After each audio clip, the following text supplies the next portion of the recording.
Hey everybody, Cinephile Mike, your friendly neighborhood cinephile is here, and it is day 24 of Oscar Rewind 2024 edition, bi-weekly series of videos where I revisit films that reflect the work of this past year's Oscar winners and nominees. My hope is that you will discover a new older favorite or maybe revisit something you haven't seen in a while. As always, I will be discussing the film's award season history, box office information, critical ratings, and as always, the reviews are spoiler free. So, today's film, can't think of better films to do on Fridays than when we can dip into the horror franchise, because sometimes a great way to enjoy a Friday night is watching a horror film. Summer is coming. Many schools, they're getting in those senior trips, including mine. The school I work in, their senior trip is coming up. So I figured, hey, let's talk about a film that involves a senior trip, even if it doesn't quite go the way that people want it to. I am, in fact, talking about New Line Cinema's horror franchise, the first film in the horror franchise, Final Destination. Franchise that is going so strong that next year, 2025, 25 years after the first film, we're getting a sixth installment. So, the franchise has legs, does this first film. Final Destination, written by the team of Glenn Morgan, Jeffrey Reddick, who is also credited with coming up with the story, and the film's director, also serving on the writing team, James Wong, was released in the spring of 2000. By the end of its run, as per Box Office Mojo, the film made $53,331,147 at the domestic box office, and then an additional $59,549,147 at the international box office, for a worldwide total being one of the films in 2000 that made over $100 million with $112,880,294. Not a bad return for a film with a reported $23 million budget, hence why this franchise is more than likely still with us. On Rotten Tomatoes, as of this recording, the film currently holds a critical rating of 36%, though based on 97 reviews, and an audience score of 68%, based on over 250,000 audience reviews. So a much bigger divide between the audience and the critics. So you're probably wondering, like a few other films, how'd this one get on Rewind? Cinephile Mike, how deep did you dig? Well, I dug deep for 1992 Straight Talk a few weeks ago for Dean Zupanchik, who was nominated for the creator and maestro in his sound team work. Well, one of his peers, Tom Ozanek, who was also nominated this year on the best sound teams for the creator and maestro, was on this film. He served 25 years ago as the sound effects editor on this film, and this was the first sound effects editing credit Ozanek has on his resume as per IMDb. Now, for awards itself for Final Destination, no Oscar run for this film, but it had a little bit of its own. As with other films I have discussed this season, it had its most success with two wins at the Academy of Science Fiction, Fantasy, and Horror Film Awards, winning Best Horror Film and Best Performance by a Younger Actor for its lead, Devon Sawa. Sawa was also nominated alongside his co-star Ali Larter for Favorite Actor and Favorite Actress, respectively, at the Blockbuster Entertainment Awards, and Larter also took home a win, Breakthrough Performance Female Acting Award at the Young Hollywood Awards. What is this film about? Well, Final Destination opens with Alex, played by Sawa, a high school senior, Claire, played by Larter, fellow senior, and 30 more of their high school classmates, those seniors, getting ready to board the plane and head to Paris, a dream senior trip. As Alex settles in, sitting with his friend Todd, played by Chad Donella, he prepares for takeoff. A little disconcerting as the tray table breaks and, he's feeling a little on the plane. He's okay. Then, as the plane takes off, within minutes, turbulence kicks in, the plane starts shouting, shaking, the oxygen masks come down, the shouting starts. We see the side of the plane ripped off, we see the pressure pulling people out. All of a sudden, there's a big explosion and a fire incinerates everybody. And then, as quick as we know this plane's going down, Alex wakes up. It was a dream. But then, some of what he saw in the dream just came true. Broken tray table, people talking to him, deja vu. He's convinced that this plane is going to explode. Screaming that, he gets up trying to get everybody off the plane. Some of his classmates are trying to tell him to calm down. One even starts to fight him. And through a series of events, Alex and several of his classmates, one that kind of tried to fight him, some that were trying to calm them down, and one who just couldn't get on the plane, and a couple who follow off, ultimately are removed, brought into the lobby, trying to figure things out while Alex is being calmed down. Off in the distance, as his peers watch, well, there goes our plane. All of a sudden, bringing Alex's dreams to reality, the plane in the distance explodes, having this come to pass. And everyone is like, whoa. Now, trying to understand this tragedy, a few weeks pass, there's a memorial service. And then Todd, Alex's friend, who had gotten off the plane to see if Alex was okay, dies in a tragic accident in his home.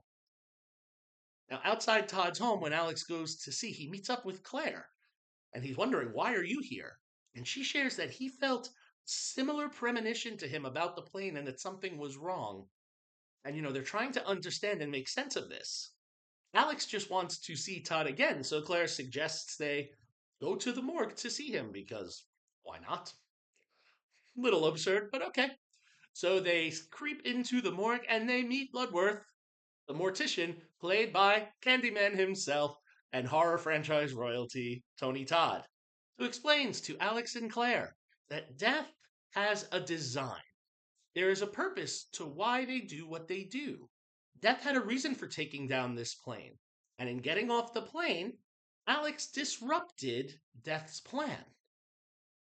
And now Death is coming back to finish it. And so from here, Alex and Claire will try to figure out this mystery. What is this design? And save their fellow survivors from death and intervene as best they can. So, I'll stop the synopsis there.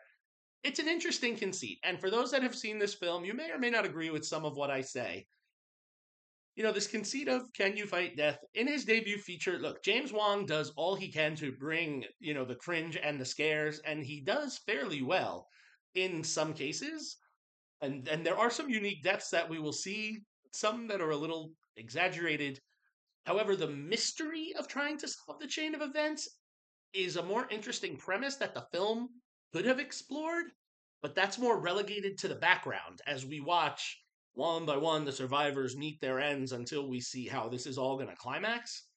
And unfortunately, a lot of the performances fall a little flat. Several, you kind of feel like they're not in a horror film or understanding what's happening. Some are so over the top, you kind of wonder if they're pushing this into farce. And, you want to wonder why this is getting dragged out. Some of the scenes, like, for example, a mini spoiler for those who haven't seen it, there is a character who we clearly see is going to be the next victim. Like, it was not a surprise, but as they're building up and you hear the music going and you see some sound effects and it's all building, we see this character screaming, you're next, even though we know he's there next. And then, we see it happen. The payoff isn't quite there. The shock value is a little non existent. It's unfortunate because there could have been a little bit better. You wonder if they had a smaller group of survivors and kind of came together to solve this mystery about death's design, do the research, see if other circumstances like this had happened. And that's not really what we get. We just kind of get a series of let death finish their plan. Let's cram in as much gore we can in a 100-minute runtime. That's what the people are here for. I mean, it's unfortunate, but that's the film that we get. And again, what helps it, Sawa is actually the strongest performer in the film. I want to give him credit because he doesn't go over the top into farcical state or underplay. Like, he plays it the way that I believe you would if you were in a situation where you're running from death. And hey, I'm not saying the film wasn't enjoyable. There's a reason the franchise has been going strong. They're all interconnected. And there's some legs to it, and some of the later films explore some of these elements, but that wasn't initially the plan because who knew if we were going to go beyond this first one? So, I have to say, eh, interesting concept, slightly weak plot. But I do want to also shout out, because I'm talking about the reason we're here, for Ozanek, his work with the sound. I will say the sounds actually work in the film. A few key scenes, the plane, and a couple of the other tragedies, which I won't reference here for want of spoiling. do use sound quite nicely, building up to a live wire climax. So, in all, Final Destination. Fun film? Yes. It earns its place in the genre. There are worse films to see within it. And look, they smartly fill up their cast with a bunch of up and comers. You have Sawa, who had been coming out of his 90s phase with films like Casper Now and Then. You have Larder, who had been in who will go on to be in Varsity Blues and the Heroes franchise. We have Dawson's Creek's Kerr Smith, American Pie's Sean William Scott. So we have a cast that's game of people that will make you be like, oh, again, we just wish the mystery was more what we would have liked to see, what I would have liked to see. So, Final Destination is a 3-star film for me. Not the best in the franchise.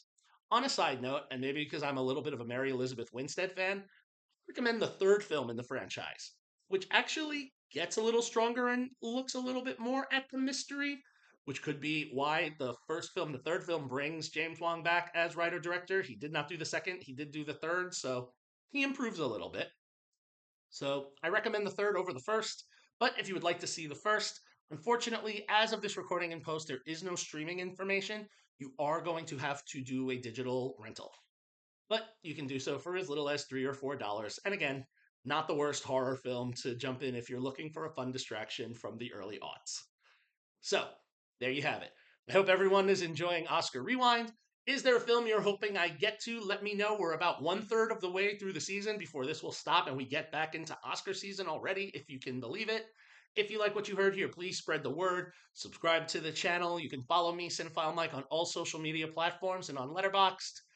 You can also check out my website where you can find exclusive reviews of all of this summer's new releases. This coming Sunday, you'll see releases posted for Ezra and new horror film in a violent nature. That one looks really good. Happy watching, everyone. Until next time, this is Cinephile Mike saying take a break and watch something new.